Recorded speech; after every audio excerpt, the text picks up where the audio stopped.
gelisah memikirkan umatnya yang besar, umat Islam ini, tetapi belum bisa memberikan satu pelayanan yang dibutuhkan dalam hidupnya.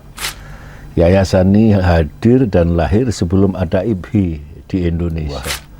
Pesantren Mambaul Ulum yang didirikan oleh kerajaan Surakarta ini betul-betul itu adalah satu lembaga pendidikan yang luar biasa. Seorang tokoh di Madiun yang sempat dihabisi oleh PKI saat itu, dan makamnya baru diketemuan sekian puluh tahun kemudian. Terus di dirinya itu punya satu sikap yang egaliter, bisa bergaul dengan semua komunitas. Ada ulamanya, ada pengusahanya, ada birokratnya, ada akademisinya, dan juga ada teknokratnya. Nah ini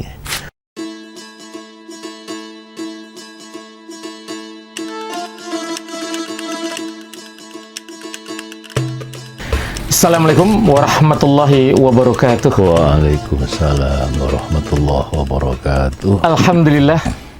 Alhamdulillahilladzi anzala ala abdihil kitaba wa lam yaj'al lahu 'iwaja. Asyhadu an la ilaha illallah wahdahu la syarikalah wa asyhadu anna Muhammadan 'abduhu wa rasuluh. Allahumma sholli ala Muhammad wa ala ali Muhammad. Amma ba'. Selamat berjumpa kembali kepada podcast rutin kajian Islami Yayasan Jamaah Haji Klaten. Pada kesempatan yang berbahagia ini bersama kami Bambang Yunaidi selaku Sekretaris 5 Yayasan Jamaah Haji Kabupaten Klaten. Dan insya Allah bersama narasumber kita, beliau Bapak Dr. Andes Kiai Haji Samsudin Asrofi MM, yang insya Allah semuanya sudah mengenal beliau. Beliau ini tokoh agama, tokoh masyarakat, kemudian juga di ormas, lembaga-lembaga sosial kemasyarakatan, dan lain-lain. Masya Allah, kalau kemudian kita sampaikan, luar biasa jabatan beliau. Pada kesempatan yang berbahagia ini, kita akan mengambil tema tentang merajut ukhuwah Islamiyah dengan amal usaha serta mengenal para pendiri Yayasan Jamaah Haji Klaten. Ya. Ini Pak Syam, Masya Allah luar biasa ya. Visionernya para pendiri Yayasan Jamaah Haji Klaten ini. Beliau ini mendirikan awal rumah sakit. Ini Masya Allah luar biasa. Karena memang di zaman ini, orang baru kemudian mengenal sekarang ini luar biasa usaha.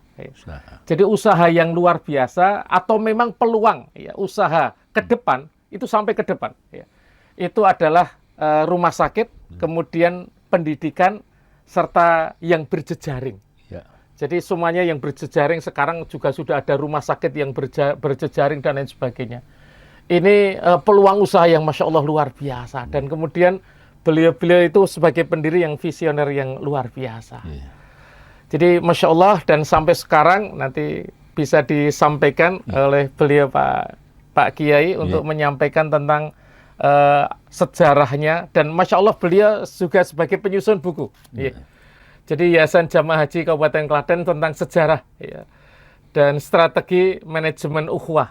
Jadi dalam rangka merajut ukhuwah ini kan Masya Allah luar biasa. Ini tahun 2002 begitu ya. Sampai sekarang sudah 23 tahun. Ini perlu pembaruan lagi Pak Kiai ini. Sehingga kemudian ada perkembangan yang lebih, apalagi amal usaha ya semakin bertambah. Sebagai pengantar seperti itu Pak Kiai, semoga mungkin bisa disampaikan tentang sejarah awal-awal pendirian serta kemudian tokoh-tokoh, visi dan misi yang Masya Allah luar biasa. Kepada beliau kami persilahkan. Terima kasih.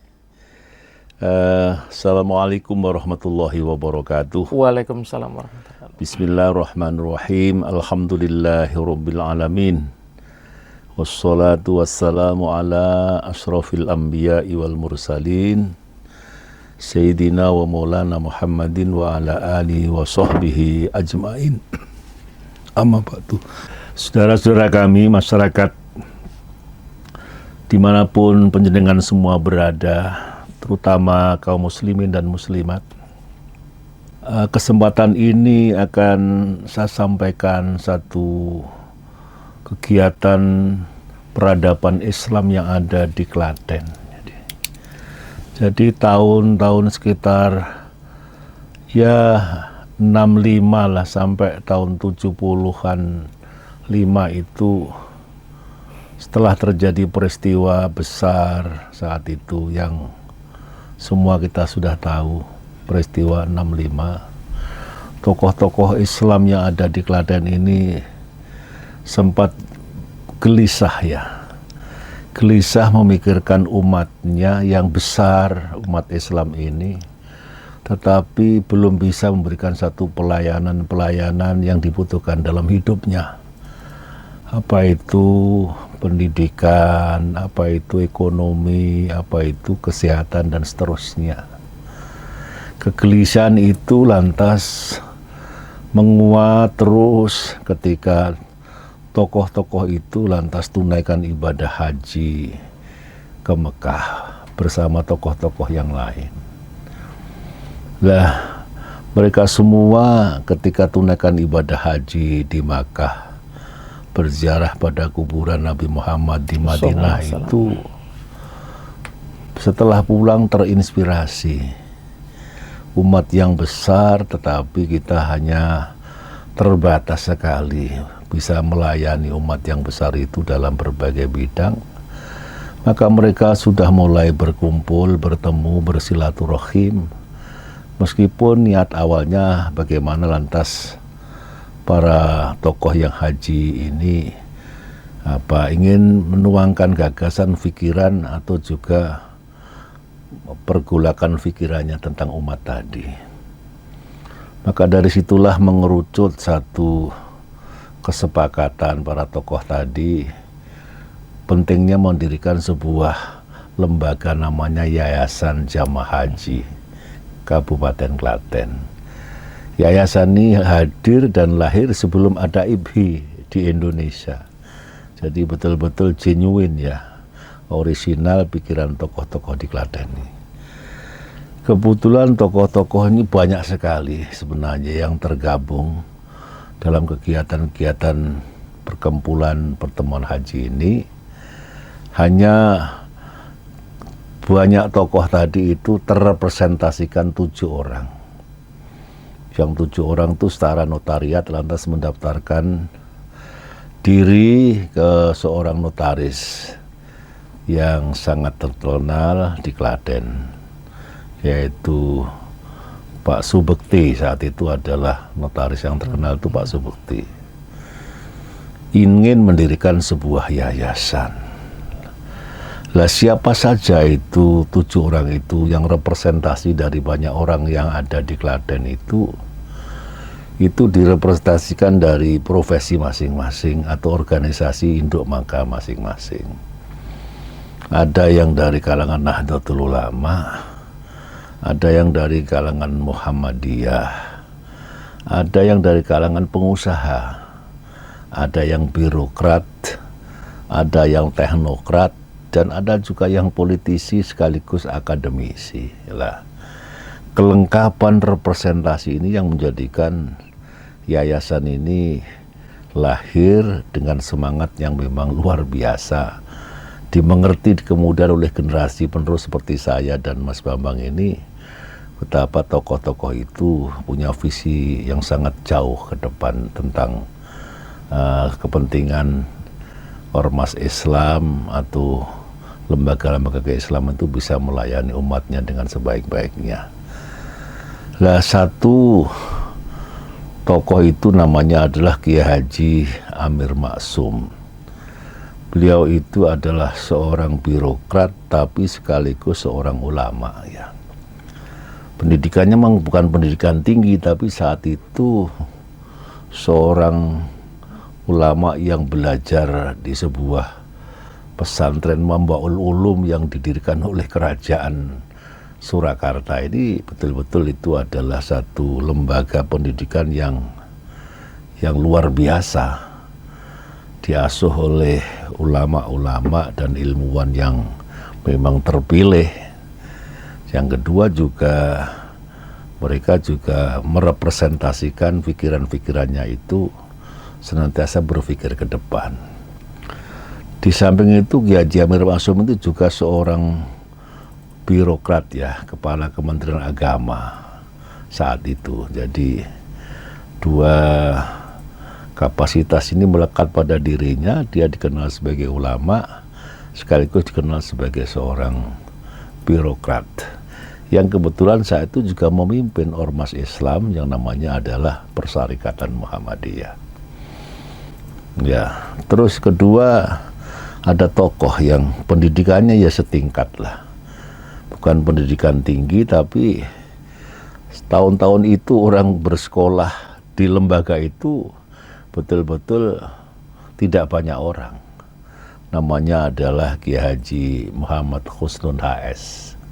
HS itu Haji Sidik karena ayahnya itu adalah namanya Haji Sidik. Seorang tokoh di Madiun yang sempat ya dihabisi oleh PKI saat itu, dan makamnya baru diketemuan sekian puluh tahun kemudian. Yang ditemukan itu sudah tumbuh di situ pohon-pohon bambu dan semuanya. Akhirnya sekian puluh tahun kemudian itulah diketahui bahwa dia sebenarnya dibuang dan dimakamkan oleh partai terlarang PKI itu, diketahui oleh beberapa puluh tahun kemudian. Namanya Haji Sidik. Haji Sidik tapi yang di perbatasan Madiun Ponorogo. Kalau di saya itu namanya mbah saya juga Haji Sidik, tapi Haji Sidik yang di Ponorogo. Ya mirip tapi beda wilayah perjuangannya. Namanya Haji Muhammad Husnun HS ini alumni Pondok Pesantren Gontor Ponorogo. Satu-satunya pondok pesantren yang mengenalkan tentang modernitas sekaligus tentang pentingnya ilmu pengetahuan dan peradaban untuk menyongsong masa depan. Pondok itu sempat melahirkan orang-orang hebat di Indonesia ini, yang tidak saja menjadi pengasuh pesantren, tapi menjadi menteri, menjadi ketua MPR, dan seterusnya. Karena dari pondok itu lahir Dr. Kiai Haji Ibtam Khalid, orang Kalimantan yang sempat belajar di situ, dan di kemudian hari dia dikenal sebagai tokoh nasional, sempat menjadi Menko di eranya Soekarno, dan juga banyak ya kementerian yang dia pernah ditugasi oleh negara. Di pondok itu juga ada tokoh yang sangat-sangat intelektual di eranya, namanya Dr. Nurholis Majid, yang menginspirasi anak-anak muda Indonesia lantas berpikir ke depan, maju dan modern, tapi tetap mencintai tanah airnya. Itu yang berkelas nasional. Yang agak muda, yang agak akhir di pondok itu juga melahirkan Dr. Kiai Haji Hidayat Nur Wahid ya, yang kita kenal juga seorang akademisi tapi juga seorang politisi yang sempat juga memimpin sebagai ketua MPR RI. Dan masih banyak lagi, ada Profesor Dr. Din Samsudin, ada Kiai Haji Hasyim Muzadi, dan banyak. Pesantren itu pesantren yang betul-betul berdiri di atas semua ormas Islam yang ada di Indonesia. Jadi anak yang dari rumahnya itu secara kultural itu NU, di situ tetap NU, pulang tadi NU lagi. Yang sebelumnya itu adalah anak Muhammadiyah, di situ tetap saja dia diberi kesempatan untuk beribadah sebagainya dan sebagainya. Itulah diantara dua tokoh penting dari 7 orang tadi yang menjadi gerbong menggerakkan bersama teman-temannya dan tokoh masyarakat di luarnya melahirkan Yayasan Jamaah Haji tahun 1979 yang lalu. Saya sengaja sebut dua tokoh penting ini bukan berarti yang lain tidak penting ya. Tapi memang dua tokoh ini punya latar belakang keagamaan yang cukup tinggi dan mendalam, tapi profesinya dilengkapi. Kalau Pak Kiai Haji Amir Maksum tadi adalah seorang ulama yang sekaligus seorang birokrat dan sekaligus memimpin ormas terbesar yang ada di Klaten itu. Sementara Kiai Haji Muhammad Husnun ini seorang ulama, alumni pesantren yang cukup maju saat itu. Karena pesantren pada umumnya hanya melajari bahasa Arab, tapi kalau di Ngontor sejak awal sudah dikenalkan namanya bahasa Arab dan Inggris, dan dijadikan satu bahasa komunikasi hariannya. Dan memang orientasinya ke depan. Lah beliaunya ini punya kelebihan yang berbeda dengan yang pertama tadi. Dia adalah seorang pengusaha sukses di dalam bidang pengecoran logam dan permesinan di daerah Klaten ini. Bahkan saking terkenalnya dia sempat mendapatkan penghargaan Upakarti pertama bersama tokoh-tokoh nasional yang lain dari Presiden Soeharto. Ini betul-betul dua tokoh ini yang betul-betul mampu menginspirasi ya tokoh-tokoh yang lain. Dan masing-masing punya jaringan yang sangat luas. Kalau Pak Kiai Haji Amir Maksum itu kebetulan satu pesantren dan satu angkatan dengan Profesor Dr. Munawir Sallali yang Menteri Agama itu. Nah, jadi ini agak komplit beliau yang berdua ini punya jaringan sekali keilmuan dan profesi tambahannya yang saling menghebatkan. Ada lagi namanya tokoh pengusaha ya. Ada dua yang menonjol saat itu. Satu adalah Haji Darussalam. Haji Darussalam ini seorang pengusaha yang relatif dibilang sukses saat itu, yang bergerak dalam bidang pertanian sekaligus kaitannya dengan penyediaan pangan, beras dan sebagainya untuk masyarakat Delanggu dan sekitarnya. Dia ini seorang pengusaha, tapi semangat keberagamaannya ini bisa diterima di dua ormas besar yang ada di Klaten. Dalam satu sisi dia itu adalah bergabung di ormas Persyarikatan Muhammadiyah, tapi juga banyak kontribusi berkomunikasi dengan tokoh-tokoh NU yang ada di Klaten saat itu. Dia dekat sekali dengan pesantren Al-Mansur Popongan, sebuah pesantren yang cukup lama yang dulu pernah dipimpin oleh seorang ulama besar, Kiai Muhammad Mansur, yang terkenal wali besar yang ada di Jawa Tengah, dan bahkan dia gurunya Kiai Arwani Kudus yang punya lembaga pendidikan Al-Quran yang legendaris itu. Nah, itu namanya adalah Haji Darussalam. Jadi betul-betul di dirinya itu punya satu sikap yang egaliter, bisa bergaul dengan semua komunitas. Terus ada lagi Haji Muhammad Robit. Ini seorang guru, lantas keluar dari gurunya, lantas menekuni di bisnisnya, tapi bukan pertanian, di bidang pertekstilan ya. Pertekstilan cukup maju ini, maju itu. Kebetulan beliau ini rumahnya berdampingan dengan mertua saya di Ceper sana. Jadi saya tahu dan saya mengerti bahwa dia betul-betul seorang pengusaha yang berhasil, yang berlatar belakang sebagai seorang guru. Ini Haji Muhammad Robit. Terus ada lagi namanya ini akademisi, tapi sekaligus politisi dan juga memimpin sebuah partai.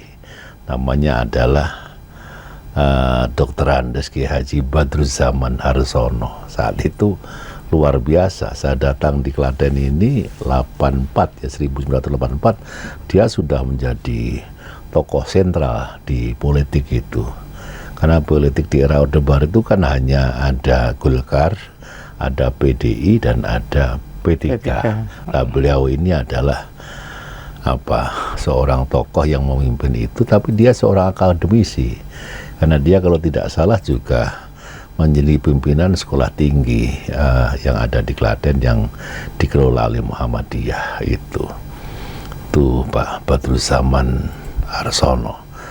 Apalagi yang dia menjadi perekat umat, dia menjadi seorang orator mubalek yang sangat terkenal saat itu. Beliau ini di samping kritis tapi juga mumpuni dalam mengemas ya pikiran-pikirannya karena meningkatkan kualitas umat. Terus ada juga yang namanya itu seorang kepala desa, tapi kalau kepala desa yang legend juga ini orang ini. Kepala desa tapi pengaruhnya kuat.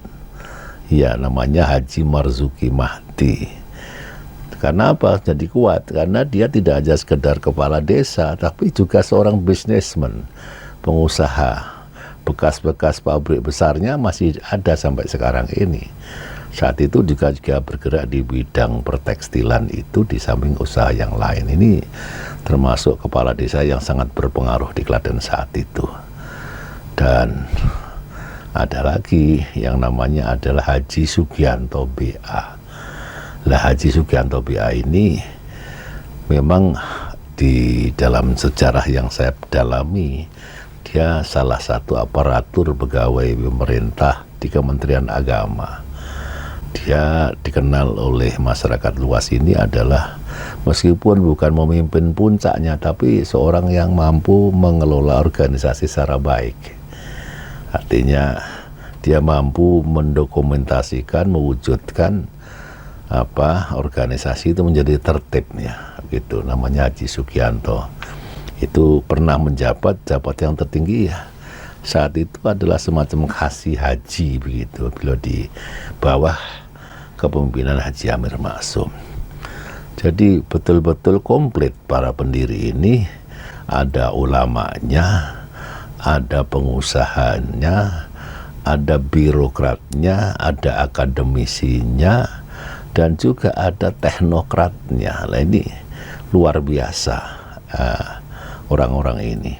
Dan kalau boleh saya sebut, sebenarnya di luar itu banyak sekali yang ikut bergabung, terutama yang sebagian besar itu para pengusaha. Itulah yang menjadikan masyarakat ikut, karena para pengusaha itu sisi ekonomi itu juga pasti lebih baik daripada warga umat Islam yang lain. Dan itulah yang menjadi kuat karena mereka semua memberi. Jadi betul-betul konsep awal sebuah yayasan yang digagas dunia ini dia lakukan memang memberi. Nah, kalau pengusaha mesti memberinya itu pasti lebih besar daripada yang diberikan oleh masyarakat pada umumnya. Tapi lagi-lagi tidak mungkin semuanya akan tertulis dalam akte notariat kan, karena itu terbatas. Makanya hanya 7. Ini sengaja saya sebut biar masyarakat mengerti bahwa memang di luar itu juga banyak tokoh-tokoh yang memang terlibat dalam proses pendirian yayasan itu. 7 orang inilah yang akhirnya merintis, yang rintisannya cukup visioner. Awalnya dimulai dengan perhatian bagaimana membantu daerah-daerah yang minim ulama atau minim pendidikan Islam, minim fasilitas ibadah. Membantu mendirikan sebuah masjid, memberikan buku-buku agama, juga menguatkan para tokoh dai yang ada saat itu, mencoba merintis mendistribusikan korban di berbagai tempat yang belum ada kebiasaan berkorban. Ya tahun-tahun 70-an, 80-an itu kan memang belum banyak seperti sekarang ini. Jadi ada daerah yang belum betul tersentuh dalam kegiatan-kegiatan Islam yang sangat bagus lah. Dari semuanya itulah lahir betul sebuah yayasan yang saya sebut tadi, Yayasan Jamaah Haji, yang menjadi perekat kohesi sosial yang mampu merajut ya ukhuwah Islamiyah yang penuh dengan ketulusan. Berbeda latar belakang, profesi dan semuanya ya, tapi dia punya komitmen yang satu, membuat sebuah yayasan sebagai, kalau bahasanya Majelis Ulama Indonesia, sebagai ya payung besarnya umat Islam yang ada di Klaten saat itu. Lantas dikembangkan rintisan itu menjadi sebuah upaya pelayanan kesehatan kecil saat itu. Ya, tempatnya aja masih nebeng di Masjid Raya Klaten di sana.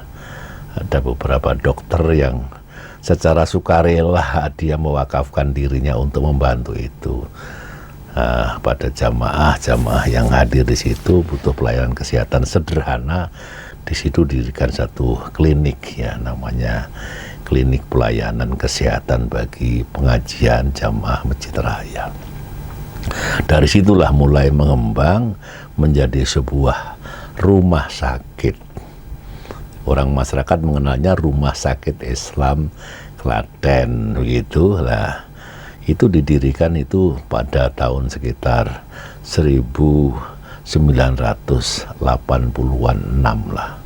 Maka kemarin itu ada peristiwa besar kaitannya dengan hari lahir, maka disebut hari lahir yang ke-39 karena memang lahirnya tahun 1986 yang lalu.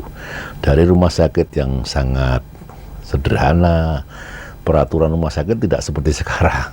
Kalau dulu kan, kalau sekarang kan harus lengkap semuanya. Gedungnya, dokternya, spesialisnya, alat medisnya, semua harus komplit baru mendapat izin operasional. Kalau dulu tidak. Karena memang zamannya masih belum seperti sekarang ini. Mengembang rumah sakit ini, ya 39 tahun kemudian menjadi rumah sakit swasta mungkin terbesar di Klaten ya. Atau di Klaten dan sekitar Solo Raya mungkin terbesar karena tipenya aja tipe B, bednya lebih dari 300 bed, menjadi gantungan hidup ratusan orang. Karena setelah itu mampu melahirkan rumah sakit selebihnya lahir lagi rumah sakit umum di Cawas, terus lahir lagi rumah sakit umum di Boyolali. 3 rumah sakit ini sekarang karyawannya yang terhimpun hampir 1.400-an orang begitu, atau kurang lebih seperti itu. Kalau di rumah ada keluarga 3 atau 4 ya, berarti sudah ada sekitar ya 5.000 ya orang bergantung untuk bisa hidup di rumah sakit ini. Nah, dari rumah sakit yang seperti itulah muncul amal usaha yang lain, ada namanya Bank BPRS Al Mabrur saat itu, yang sekarang sudah menjadi ya mungkin 5 atau apa ya yang terbesar di sekitar Klaten dan Solo Raya ini. Namanya adalah BPRS Al Mabrur, punya kantor pusat dan punya kantor kas di beberapa tempat, baik di Klaten sendiri, di Cawas, di Boyolali, dan waktu dekat ini insya Allah akan buka juga kantor cabang di kota Solo. Terus melahirkan juga, karena yang baik-baik itu kan harus disiarkan. Oh, yang jelek-jelek aja disiarkan, yang baik-baik segala. Maka dilahirkannya PT Radio Suara Al Mabrur, disingkat dengan PT Radio Salma. Saat itu paling hebat, luar biasa.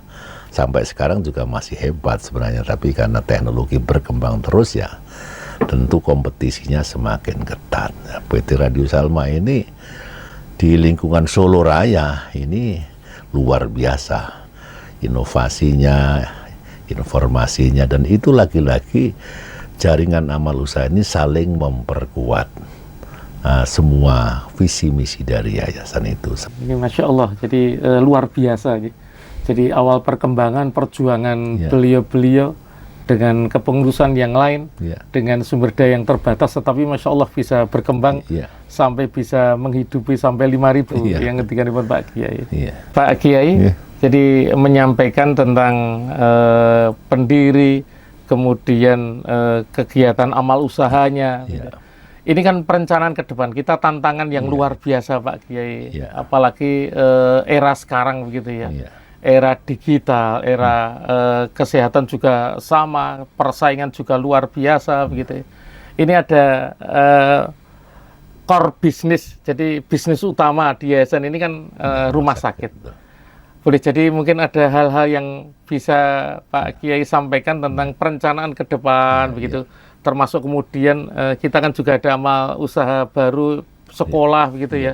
Ini apakah kemudian ada hubungannya begitu saling imbal balik dengan yang lain amal usaha? Iya, terima kasih Mas Bambang. Jadi kenapa yayasan itu terus kita kembangkan, karena memang tuntutan perubahan sosial masyarakat itu senantiasa tumbuh dan berkembang, dan kita tidak boleh tinggal diam, harus memberikan respon bagaimana tuntutan masyarakat itu bisa terpenuhi. Saya ingin melengkapi bahwa di samping yang saya sebut di depan itu, kita sebenarnya sekarang ini sedang mulai ya, tapi sudah mulai itu, kita juga bangun namanya sebuah lembaga pendidikan. Harapan kami lembaga pendidikan yang kita dirikan yang bernama Pondok Pesantren Modern ya, Nasirul Wasatiyah, ini mengandung pesan besar ya. Betapa saya masih ingat ya, sebenarnya benteng Indonesia itu pesantren ya.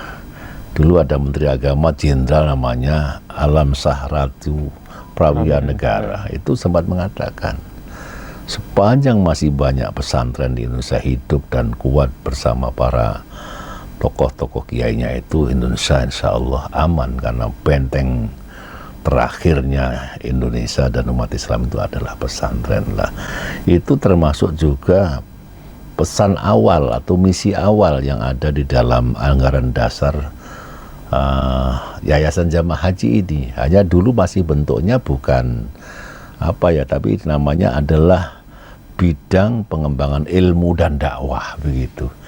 Jadi yang anggaran dasar yayasan didirikan itu ada namanya pembinaan peribadatan dengan bentuk bagaimana melakukan satu pendampingan kaitannya dengan orang mau jamaah haji, terus mengirim dai-dai ke berbagai daerah yang masih kekurangan ustadz atau kiainya. Tapi ada satu bidang, yaitu adalah pengembangan ilmu dan dakwah. Kebetulan saya dulu yang ditugasi oleh kasepuan itu, saya sebagai koordinatornya, anggota saya sudah sedo, Pak Dr. Andes Haji Subianto itu anggota saya saat itu. Ada Bapak Dr. Andes Ahmad Muzni ya sudah sedo juga. Terus yang masih hidup itu adalah Bapak Dr. Andes Mukhtar Ansori itu. Jadi dulu ada namanya pengembangan ilmu dan dakwah. Kebetulan yang sebagai koordinator atau ketuanya saya, anggotanya 3 orang itu. Tinggal 2 ini lah. Kesadaran itulah lantas yang mendorong juga lahirnya pendidikan itu yang belum bisa diwujudkan saat itu. Rumah sakitnya sudah, perbankan Islamnya sudah, terus terkait dengan PT Radio Salmanya sudah, terus pelayanan masyarakat dalam bentuk gedung Al-Mabrur yang kita tempati dulu adalah gedung yang sangat baik di Klaten. Sekarang sudah tidak, karena muncul gedung-gedung yang baru dari pemerintah maupun dari swasta, tapi sempat itu menjadi gedung yang cukup ya bergengsi di Klaten, Yayasan Al-Mabrur kita itu. Termasuk ada wedding organisernya. Itu nanti untuk lanjutannya. Jadi ketika gedung ini itu tidak digunakan untuk memberi jasa pelayanan, jadikan auditoriumnya rumah sakit Islam dan yayasan, maka lantas yayasan juga menginisiasi apa yang mengelola gedung ini, lantas diarahkan lahirnya sebuah PT yang baru namanya PT Pandanwangi Bersinar yang ada di Klaten, yang bergerak dalam bidang pelayanan jasa wedding dan juga jasa perdagangan yang lain, yang termasuk itu saling menguatkan kebutuhan yang ada di pesantren dan seterusnya lah. Pesantren ini sekarang baru bisa mewujudkan dalam bentuk sebuah sekolah. Tapi sekolah kita adalah sekolah unggulan ya, Madrasah Aliyah. Madrasah Aliyah namanya Nasirul Wasatiyah, karena tren dunia sekarang ini ada ekstrem kanan dan ekstrem kiri, yang kedua-duanya itu bisa mengganggu keutuhan NKRI. Maka lantas digelurakan oleh negara munculnya peraturan presiden kaitannya dengan moderasi beragama dan seterusnya, MUI menggelurakan tentang Islam yang rahmatal alamin. Lantas yayasan itu meresponnya dengan sebuah lembaga pendidikan namanya adalah nasirul wasatiyah, pembela, penyokong faham keagamaan yang moderat lah, seperti itu lah. Sekarang sudah berjalan ini tahun pertama, kita didik itu anak-anaknya, kita seleksi secara ketat begitu, anak-anak pintar, cerdas, dan kalau soal miskin dan kaya tidak menjadi pertimbangan kita. Kalau miskin tapi cerdas dan luar biasa tetap kita terima. Kalau nggak mampu membayar ya kita biayai dengan beasiswa atau kita hubungkan dengan pihak lain yang bisa membayarnya.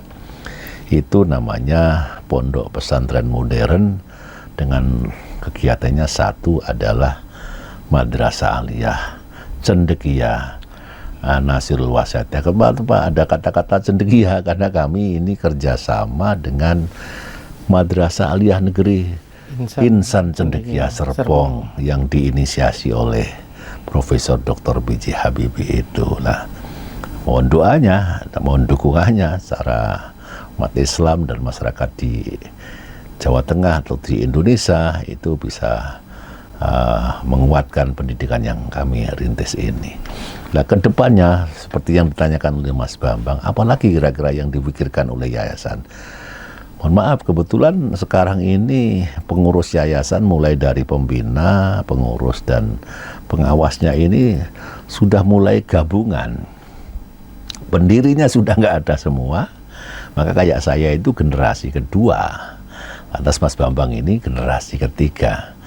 Kenapa kami segera memikirkan itu? Karena sebenarnya kegagalan di apa saja itu adalah keterlambatan kaderisasi. Kami tidak ingin ada terlambat kaderisasi, karena itulah maka lantas kita berkolaborasi sekarang. Ada yang orang mengenal pendirinya, taruhlah kayak sahabat ya, kalau Nabi itu. Saya mengenal pendirinya semuanya, masih hidup, ya, saya mengenal. Maka bisa sahabat lah. Mas Bambang dengan teman-teman barunya itu mungkin tabiin kalau bahasa agamanya, mengenal saya begitu sebagai sahabatnya itu, tapi juga mengenal sedikit tentang informasi para pendiri yang tadi disebut itu. Maka ada cita-cita besar masih, rumah sakitnya ini mesti dikembang dari 1 menjadi 3. Maunya sih 5 tahun atau ya maksimal mungkin 10 tahun ada sebuah rumah sakit baru lagi. Karena faktanya di Klaten ini penduduknya banyak, 1.300.000 sampai 1.400.000. Rumah sakitnya juga sudah lumayan. Maka kemarin Bupati menyentuh pentingnya semacam tourism itu kaitannya dengan rumah sakit, ya. Itu menarik sekali itu. Sehingga kalau di Malaysia ada Penang ya Penang yang di situ ada gabungan antara rumah sakit yang menarik. Menariknya kenapa? Pasiennya banyak dari Indonesia juga lah. Ini daripada ke sana ngapain kalau Klaten bisa diwujudkan sinergitas antara pemerintah dan swasta. Uang rumah sakitnya ada. Rumah sakit yang tipe paling tinggi itu adalah yang di Tegal Yoso, itu miliknya nasional. Ada yang tingkat Jawa Tengah itu, ada yang Klaten sendiri punya, ada swasta di sini ada beberapa. Muhammadiyah juga punya, kita juga punya, bahkan dari Hindu juga punya. Ada sebuah rumah sakit yang lain-lain. Belum lagi klinik-klinik banyak sekali. Kalau itu bersinergi dan Bupati punya cita-cita itu, menurut saya ya bukan omong kosong ya, bisa diwujudkan. Itulah. Ini sudah menjadi kehebatan yang tidak dimiliki rumah sakit lain satu, Mas. Di sini itu rumah sakit umum Islam. Ini syariah ini. Tapi masyarakat masih nggak paham, atau belum paham lah. Ini Radio Salma itu ada tugas baru ini mestinya itu menjelaskan, karena yang bersyariah itu, kalau hotel bersyariah itu ada sajadahnya, ada Qurannya, ada tanda menghadap kiblatnya. Kalau begitu aja ya kita enggak. Rumah sakit umum Islam Klaten bersyariah itu artinya sudah lulus paripurna KARS oleh rumah sakit sendiri akreditasinya, baru itu bisa mendapatkan sertifikat lulus dari MUI itu baru bersyarikat. Jangan salah paham nanti dikira rumah sakit umum syariah itu rumah sakit ecek-ecek, ada sajadahnya, ada Qur'annya, ada musolanya, ada tanda masuk. Bukan. Maka kami berharap lah Radio Salma itu dihadirkan di antaranya menggelorakan, menginformasikan seluruh amal usaha yang dimiliki yayasan, baik rumah sakit, perbankan Islam, adanya pendidikan, terus kaitannya dengan komunikasi Islam, termasuk juga jasa-jasa pelayanan yang ada, di samping juga berkolaborasi dengan pemerintah untuk bagaimana menginformasikan dengan proses-proses pembangunan yang ada. Nah ini insya Allah ini pahalanya sama gitu. Meskipun mohon maaf Pak Kiai, jadi kan jumlah pegawai kita cukup besar gitu ya. Dan kemudian kita juga dari gaji juga sudah melebihi. Iya, iya. Ini kan juga perlu apakah mereka juga bisa dikelola gitu tentang karena memang mereka sudah berhak ya untuk kemudian berzakat gitu ya. Maka apakah kemudian ada gerakan begitu atau kemudian untuk pengumpulan zakat dan lain sebagainya atau wakaf? Mungkin bisa disampaikan. Betul itu. Jadi saya diingatkan sebenarnya komitmen awalnya sudah seperti itu. Sejak awal itu sudah ada namanya adalah mengumpulkan zakat-zakat dari para dokter, tenaga medis atau tokoh-tokoh agama yang ada, semua keluarkan zakatnya. Hanya ketika pemerintah melahirkan namanya Basnas, nah kami tinggal merespon dan kami juga sudah ada itu namanya adalah kami bukan bukan lembaga yang besar, tetapi kami berkontribusi. Namanya adalah UPZ. Di yayasan ini ada 2-3 UPZ. Satu rumah sakit ada UPZ-nya sendiri, yayasan punya UPZ-nya sendiri, bank syariah sendiri, BPR juga ada UPZ-nya sendiri. Tiga-tiganya ini sebenarnya kalau mau disatukan bisa Mas, nanti menjadi LAS.